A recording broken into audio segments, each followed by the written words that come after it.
अभी जो कोलकाता में हुआ उसने हमारे पूरे देश को कहीं ना कहीं झंझोड़ कर भी रख दिया, पर कहीं ना कहीं उसमें हमारी देश में एक यूनिटी दिखी, जहाँ पे डॉक्टर्स, इंजीनियर्स, स्टूडेंट्स, वर्कर्स सब लोग एक साथ आए, चाहे वो सोशल मीडिया पे हो चाहे वो सड़कों पे हो। पर वैसे ही 2023 में एक केस और था उत्तराखंड का, जहाँ पर उत्तराखंड की जनता एक बार फिर से एक साथ आई थी, तब जाके कहीं पे वो केस सॉल्व हुआ था। तो अगर आपको रेप या उससे जुड़ी चीजें सुननी नहीं है, या फिर उसको सुन के आपको बुरा लगता है या फिर आपको अजीब सा लगता है, तो वीडियो यहीं छोड़ दो। और अगर आप कंटिन्यू करने वाले हो तो चलिए वीडियो को शुरू करते हैं। और इस केस में हम बात करेंगे कि कैसे जो हमारा देश है वो ह्यूमैनिटी की एग्जिस्टेंस खो रहा है, उसके अंदर ह्यूमैनिटी दम तोड़ रही है। उत्तराखंड के एक घर में एक 11 साल की लड़की अपने नानी नाना के घर पे अपनी मम्मी का इंतजार कर रही होती है, पर काफी टाइम निकल जाता है, 11-12 बज चुके होते हैं रात के, जो कि यूजुअल नहीं था उसकी मम्मी को इतना लेट होना। पर उसकी मम्मी कभी वापस नहीं आती घर। और पर ऐसा क्या हुआ, फिलहाल बहुत सारे रीजंस की वजह से हम यहाँ पे कैरेक्टर्स का नाम चेंज करने वाले हैं, ताकि उनकी फैमिली को कोई भी प्रॉब्लम या कोई भी दिक्कत ना हो। 1991 में पैदा हुई फातिमा अपनी बच्ची के साथ अपने माता पिता के घर पे रह रही होती है। प्रोफेशन से वो एक हॉस्पिटल में नर्स होती हैं, और ऐसा ही नहीं कि उनका जीवन बहुत बढ़िया चल रहा होता है या फिर वो एक वेल टू डू फैमिली से होती हैं, बट उनके जीवन में कुछ भी चीजें अच्छी नहीं चल रही होती। बचपन में वो एक लोअर मिडिल क्लास फैमिली में जन्म लेती हैं, पर कैसे तैसे करके वो आगे चलती हैं, पढ़ती हैं, अपने आप को अच्छा बनाती हैं, और उनकी शादी होती है। पर उनकी शादी के बाद भी उनकी मुसीबतें कम नहीं होती, बल्कि और ज्यादा बढ़ जाती हैं। बहुत सारे रीजंस की वजह से उनके और उनके हस्बैंड के बीच में इतनी ज्यादा प्रॉब्लम बढ़ जाती है कि वो दोनों एक दूसरे को डिवोर्स दे देते हैं। पर on a good side Fatima की फैमिली बहुत ज्यादा अंडरस्टैंडिंग होती, और उनके पेरेंट्स फातिमा को और उनकी बिटिया को अपने घर में अपने साथ रख लेते हैं खुशी खुशी, और उनकी नॉर्मल जिंदगी ऐसे चल रही होती है। फातिमा अपने पेरेंट्स का भी ख्याल रख रही होती हैं, अपनी बेटी का भी ख्याल रख रही होती हैं, एक अच्छी माँ बनने की कोशिश कर रही होती हैं, और साथ ही साथ अपने नर्स और अपने हॉस्पिटल वाले प्रोफेशन को भी अच्छे से कैरी फॉरवर्ड कर रही होती हैं।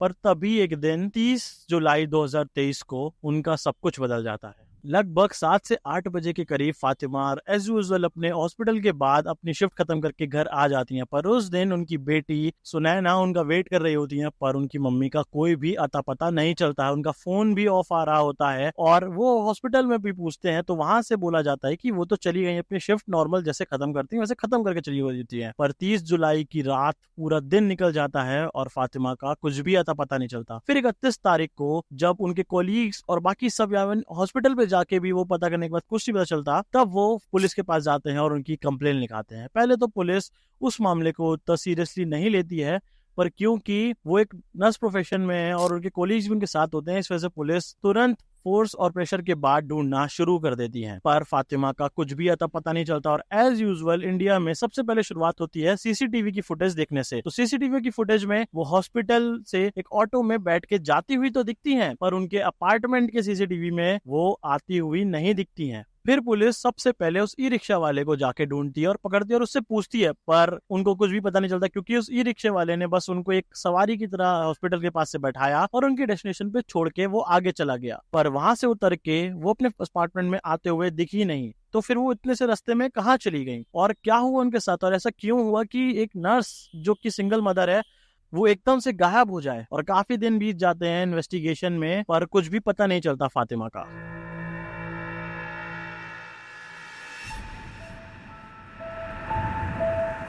और ऐसे ही हफ्ता भर निकल जाता है और 31 जुलाई से 8 अगस्त आ जाता है, और तब उत्तराखंड के रुद्रपुर से 1.5 किलोमीटर दूर बिलासपुर में एक बॉडी मिलती है, जिसकी हालत एकदम खराब हो चुकी होती है, मानो किसी ने अपना सारा गुस्सा उस पर निकाल दिया हो।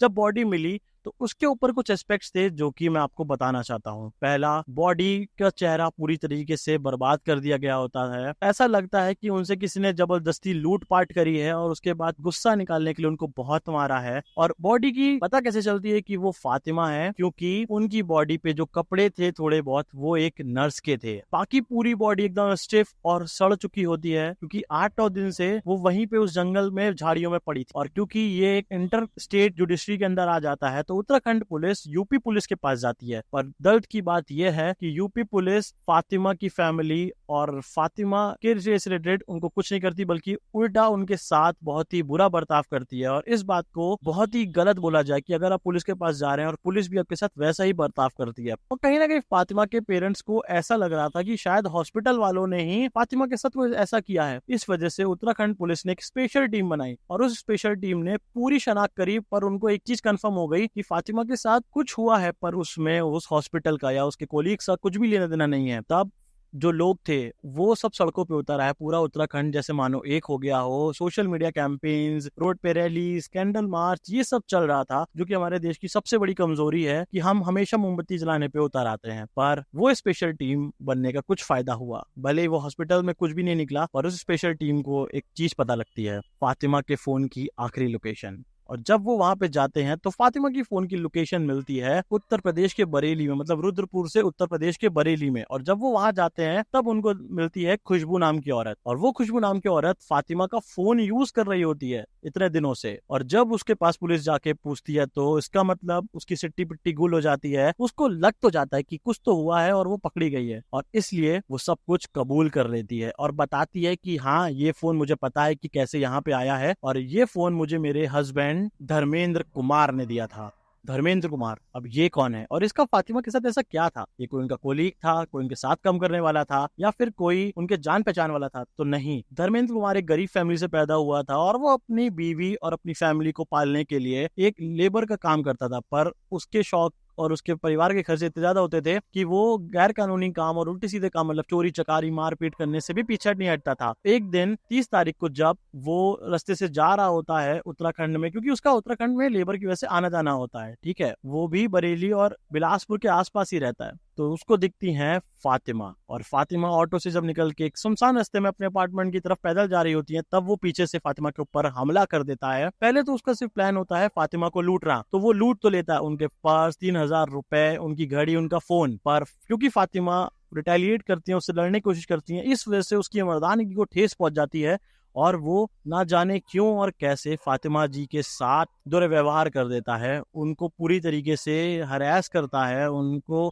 सेक्सुअली इल ट्रीट करता है। और यही नहीं, वो उनके खुद के स्कार्फ से इतनी जोर से उनका गला दबाता है कि फातिमा की वहीं पे जान चली जाती है। और फिर वो उनको सब कुछ लूट के वहीं झाड़ियों में फेंक देता है और कोई उनको पकड़ ना पाए, इस वजह से पत्थर उठाता है बड़ा सा और उससे फातिमा का फेस जो है वो डिस्ट्रॉय कर देता है। धर्मेंद्र आखिरकार पकड़ा जाता है और उसकी खुशबू जो उसकी वाइफ होती है उसको भी पकड़ लिया था, क्योंकि उसको पता होने के बाद भी कि उसका पति ने ऐसा किया है, वो उसका साथ दे रही थी। और फाइनली सबकी जो मेहनत होती है वो रंग लाती है। माना एक साइड पे फातिमा जी आज हमारे बीच में नहीं है, उनकी जो बिटिया है वो भी अकेली हो चुकी है, बेचारी की माँ एकदम से गई है और उसको उनसे बात करने का मौका भी नहीं मिला। पर आज धर्मेंद्र नाम का वो आदमी जेल की सलाखों के पीछे है और हम सबको होप करना चाहिए, प्रे करना चाहिए कि उसको ऐसी सख्त से सख्त कड़ी सजा मिले, ऐसे सख्त से सख्त कड़ी सजा मिले कि ऐसा कोई भी ना करना सोचे। और अगर आप एक ऐसे ह्यूमन हो जिसके प्रेजेंस में कोई फीमेल या फिर कोई लड़की स्केर्ड फील करती है, तो आपको अपने आप को सही करने की जरूरत है। तो प्लीज अपने आप को बदलें, सेफ रहें, जहाँ पे भी जहाँ अपनी लोकेशन अपने फैमिली के साथ शेयर करके रखें। तब तक के लिए स्टे सेफ। जय हिंद, जय भारत। क्योंकि यहाँ पे जो डॉगी आ गया ये शायद काट सकता है। Thank you so much, God bless you.